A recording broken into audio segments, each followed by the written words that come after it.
wanted to go over that. I guess This week in East Brunswick, the Town Council held an agenda meeting to discuss the following proposals: the Route 18 bridge over the Lawrence Brook, the Civic Center expansion, possible land purchase adjacent to the community park, and a referendum concerning the Wheelabrator Disposal Center, along with air pollution standards in East Brunswick.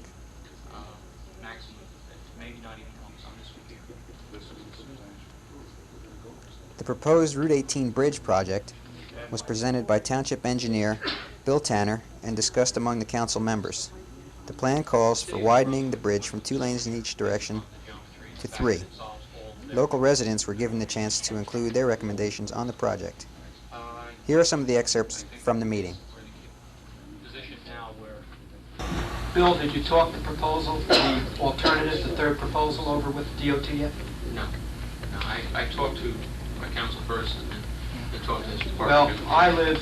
I'm the third house on the lake, and the alternative proposal, I think, would be in the best interest of our neighborhood. We happen to have one of the most beautiful neighborhoods in East Brunswick. We're proud of it, and if we don't have the protection of that cul-de-sac, the traffic and also the noise will be unbearable. At 4 o'clock today, I have a picture of the roadway at 4 o'clock today, if you care to see it. It's backed up. I also have pictures of our homes, if you care to see them, to see the type of neighborhood we live in. And I've discussed the proposal, the alternative, since Bill and I met about a week and a half ago, with the 4 houses immediately affected by the proposal. Mr. Hunt, which will be the first house remaining on the left, Mr. Margolis, they're all here today, my house, and Mr. Ianeri, which is the first house on the right by the cul-de-sac. And if the safeguards that you're outlining are met, and if DOT agrees to those safeguards, we have no problem with the alternative that you're proposing today. We think it is a bad intersection, a bad roadway. We hear screeching at night, we hear trucks at night. But we need the protection from the noise. Without the planting and without the elevation, we don't have that protection. And that, to me, is the only viable alternative to protect our neighborhood. I've been going through this thing with berms for many years with Route 18. I've had a lot of experience with Route 18, and I was talking to someone in California, and apparently the way they solve berm problems there is they do set a noise specification as opposed to saying a 4-foot high wall with trees. They might say 40 decibels or 50 decibels and come up with some sort of reasonable sound level that will exist after the roadway goes through. And I think that's what I'd like to see as part of the proposal, a part of the protection, that we will wind up with a reasonable sound level and not just a 4-foot wall to look at. I'm very much concerned about the environmental impacts on the neighborhood. I'm concerned about the water, which is certainly the Lawrence Brook is a major feeder of our water supply, and I'm concerned about the environmental impacts on that water because I do know and have been very concerned about water for some 25 years. I think that everybody here, everybody on this council, everybody in this administration is very much aware of environmental concerns, very much aware of the impact of projects such as this on our community, which is why the 1971 plan of DOT has never been built, because we've opposed it at every step of the way. And while I think this is not the ideal solution, I prefer the northerly proposal that Bill had originally put forward. It would seem to me that given that it's not our decision exclusively, that the proposal that DOT has come up with the modifications, the bill presented tonight, represents a reasonable way of dealing with this problem. It's about 30 feet across the front. Township planner Carl Hintz described the possible land purchase adjacent to the community park May not even be that much. and answered questions on the master plan. On the other hand, Area that's shaded in here in yellow and tan is the township's community park.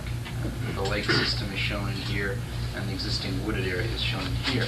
The Clark property is all this property going off in this direction. They've submitted a subdivision on this area right in here to extend Lantern Lane and Stagecoach Run, tying them two together, providing for a continuation, future continuation of the cul-de-sac in this direction and stubbing a cul-de-sac in here. This is a total of 12.5 acres. This is what was considered by the planning board. This area in here, shown in yellow hatch, is the area that's, it continues on off the property, but this is the area that's shown on the master plan as future open space, future parkland. But this master plan is in the process of being revised. Will there be any other land that all of a sudden will be designated as open space? This master plan has been revised since 1976 some 10 times. And each time we looked at open space, we looked at parkland, we keep coming back to, when you do an environmental inventory, which was done in '74, you don't reinvent what the natural resources of the land. The land, they're there already, and people will make very significant recommendations at that time. I don't see that changing at all. And as far, now, there have been modifications because in the interim, we had the sports task force that met over a period of time and recognized a need that wasn't recognized earlier, which was for the Fairgrounds Park area, largely because of the expansion of the soccer program, but also because of expansion in other youth athletic activities.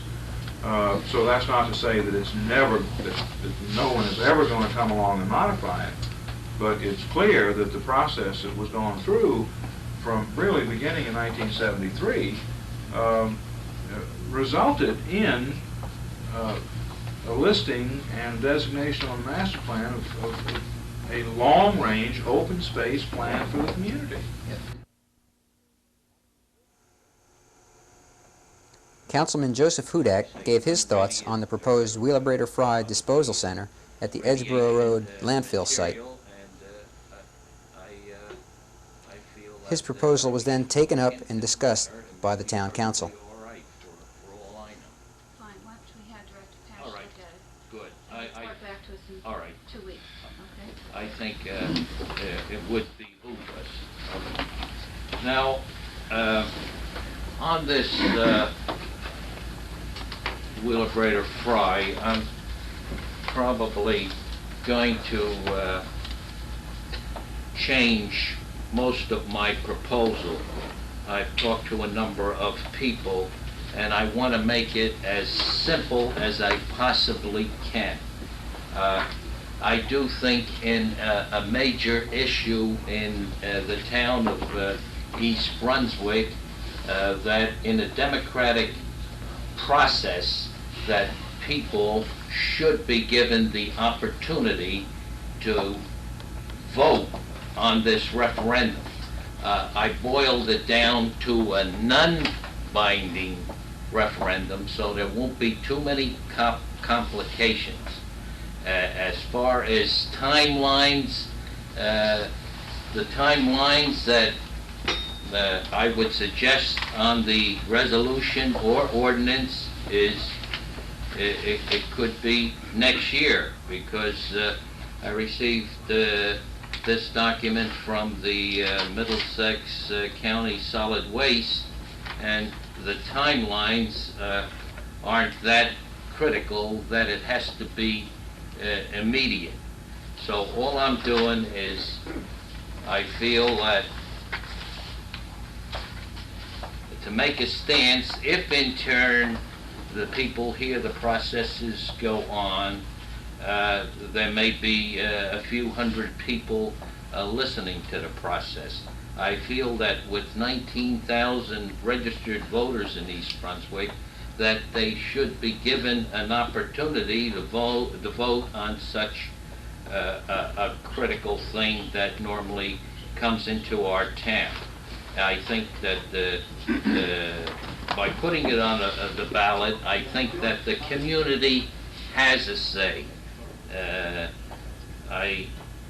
Of course, I don't favor it, but there's many people in town that may favor it. Maybe on the non-binding referendum, a lot of people will vote for it. I don't know how people are going to vote, but I do think that You're talking about non-binding referendum. Mr. Hudak has correctly cited the statute that we're under, which is in the general election statutes.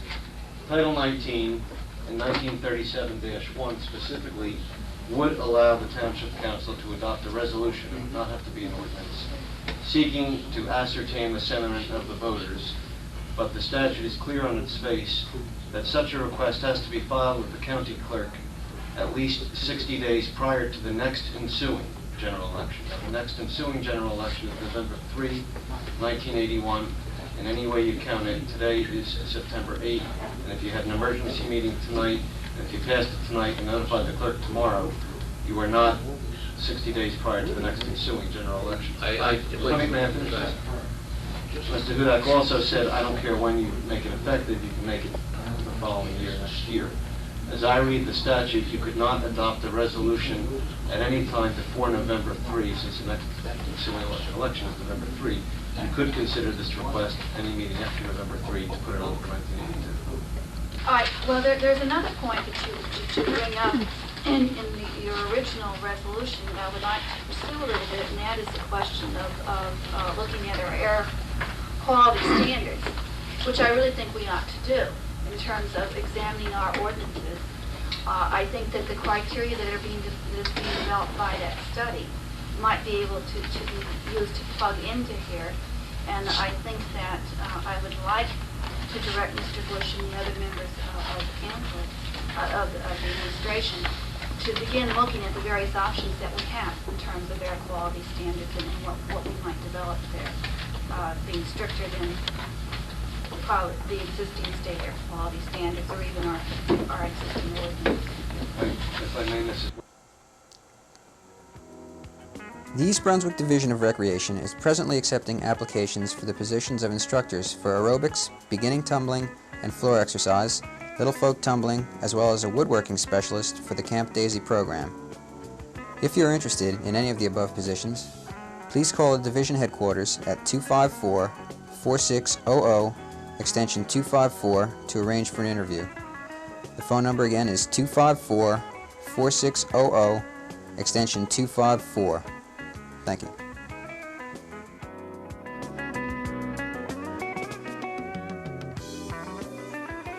Channel 8's program, Spotlight on Education, hosted by Superintendent of Schools Joseph Sweeney, begins a new series soon. Check your schedules for the time spot. Also, just a reminder that schools in East Brunswick opened on Tuesday, September 9th. Please drive carefully.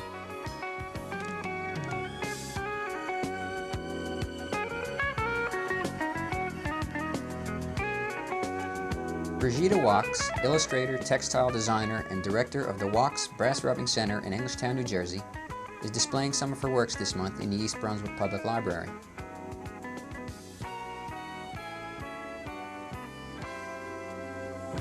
These exquisite wall hangings were created from monumental brasses from the 13th through 17th centuries.